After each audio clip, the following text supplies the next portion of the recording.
Hola, curiosos de la ciencia. Bienvenidos a Ciencia sin Fronteras. En este video nos adentramos en historias increíbles como la del homúnculo, esa teoría que durante siglos creyó en la existencia de seres humanos en miniatura dentro del esperma. Descubriremos cómo errores científicos, como este, llevaron a grandes avances, como el nacimiento de la embriología moderna. Durante siglos, la humanidad ha intentado descifrar el misterio de la reproducción con explicaciones que, desde la perspectiva actual, parecen auténticos disparates. Una de las más fascinantes fue la teoría del homúnculo, surgida en el siglo XVII, que aseguraba que cada espermatozoide contenía un ser humano en miniatura, completamente formado, que solo necesitaba crecer en el útero. Aunque hoy sabemos que esta idea carece de base científica, en su momento fue considerada una hipótesis seria y tuvo un impacto inesperado en el desarrollo de la embriología. ¿Cómo pasó la ciencia de creer en diminutos hombres dentro del semen a comprender el complejo proceso del desarrollo embrionario? Desde tiempos inmemoriales, los seres humanos han intentado explicar el proceso de la reproducción. En la antigua Grecia, Aristóteles sostenía que el esperma masculino contenía la esencia de la vida y que el útero materno solo servía como un recipiente pasivo para el desarrollo del futuro ser humano. Este concepto, aunque primitivo, sirvió de base para muchas teorías posteriores. No fue hasta la invención del microscopio en el siglo XVII, cuando los científicos pudieron observar con sus propios ojos lo que hasta entonces había sido pura especulación. Antonie van Leeuwenhoek, un comerciante holandés con una afición por la óptica, fue el primero en ver espermatozoides a través de un microscopio en 1677. Lo que descubrió lo dejó asombrado. Miles de minúsculas células móviles que parecían animálculos retorciéndose en el fluido seminal. En 1694, el científico y matemático holandés Nicolaas Hartzoeker descubrió animales microscópicos o muy pequeños, conocidos en esa época como animálculos, en el esperma de humanos y otros animales. La escasa resolución de aquellos primeros microscopios hizo parecer que la cabeza del espermatozoide era un hombre completo en miniatura. Hartzoeker representó en un dibujo lo que él creía que se escondía dentro de los espermatozoides, diminutas figuras humanas, perfectamente formadas. Ellos creían que el espermatozoide contenía en su interior a la siguiente generación de humanos. Se pensaba que ya desde Adán estaba enclaustrada toda la humanidad, que se iría transmitiendo a su descendencia. Esta teoría biológica permitía explicar de forma coherente muchos de los misterios de la concepción, por ejemplo, ¿por qué necesita de dos?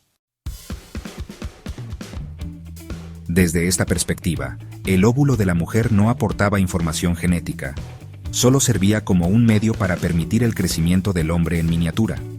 Por otro lado, existía otra corriente de pensamiento, el ovismo, que defendía la idea opuesta.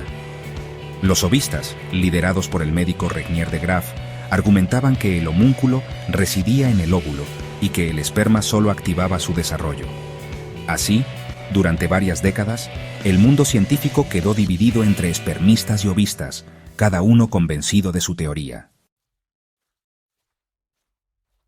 Aunque hoy en día el homúnculo nos parece un concepto ridículo, en su época encajaba perfectamente con las ideas religiosas y filosóficas del momento. La idea de que todos los humanos estaban ya preformados dentro de sus padres y que la vida era una simple cuestión de crecimiento reforzaba la visión de un mundo ordenado, diseñado por un creador. Sin embargo, a medida que avanzaba el siglo XVIII, la evidencia acumulada empezó a desmontar estas teorías. Se pensó que si el esperma era un homúnculo, idéntico a un adulto en todo salvo en el tamaño, entonces el homúnculo debía tener su propio esperma. Esto llevó a una reducción al absurdo, con una cadena de homúnculos siempre hacia abajo.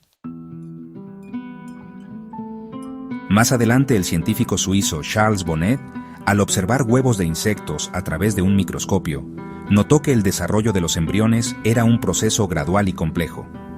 Su descubrimiento sugería que la vida no estaba preformada, sino que se construía paso a paso dentro del útero.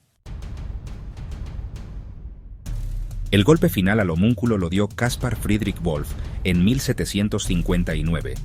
A través de sus estudios sobre embriones de aves, demostró que los organismos no estaban formados desde el principio, sino que emergen a partir de estructuras celulares diferenciadas.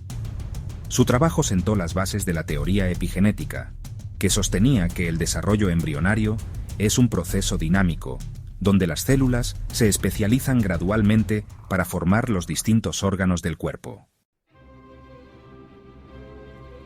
El fin de la teoría del homúnculo marcó un punto de inflexión en la historia de la biología. En el siglo XIX, con el descubrimiento de la célula y el avance de la teoría celular, la embriología comenzó a entenderse como una disciplina basada en la observación y el método científico. La llegada de la genética en el siglo XX terminó de aclarar el proceso de la reproducción. Ni el esperma ni el óvulo contenían un ser humano en miniatura, sino la información genética necesaria para crearlo. La combinación del ADN de ambos progenitores da lugar a un proceso de desarrollo que sigue patrones bien definidos, pero que no está predeterminado desde el inicio en un ser completamente formado. Hoy en día, la embriología sigue desentrañando los misterios de la vida. Desde la manipulación genética hasta la reproducción asistida, el conocimiento que tenemos sobre el desarrollo embrionario ha permitido avances impensables hace apenas un siglo. En el siglo XVII, los científicos creían que ya tenían la respuesta definitiva sobre la vida. Hoy sabemos que la ciencia no funciona así. El conocimiento se construye paso a paso, y lo que hoy nos parece evidente, en otro tiempo pudo haber sido impensable. La historia del homúnculo nos enseña que la ciencia no es infalible, es un recordatorio fascinante de cómo la ciencia avanza a través de hipótesis, errores y correcciones, construyendo el conocimiento paso a paso.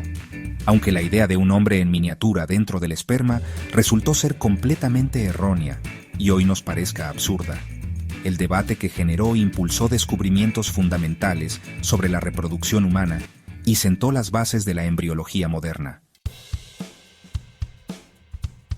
¿Qué otras ideas que damos por sentado hoy podrían ser refutadas en el futuro? La ciencia siempre está en constante evolución y tú puedes ser parte de este viaje de descubrimiento. Si te ha fascinado esta historia, no olvides darle like al video, suscribirte al canal y activar la campanita para no perderte nuestros próximos contenidos. Comparte tu opinión en los comentarios. ¿Conocías la teoría del homúnculo? ¿Qué otras teorías científicas antiguas te parecen curiosas? Déjanos tus ideas y sigamos explorando juntos los misterios de la ciencia.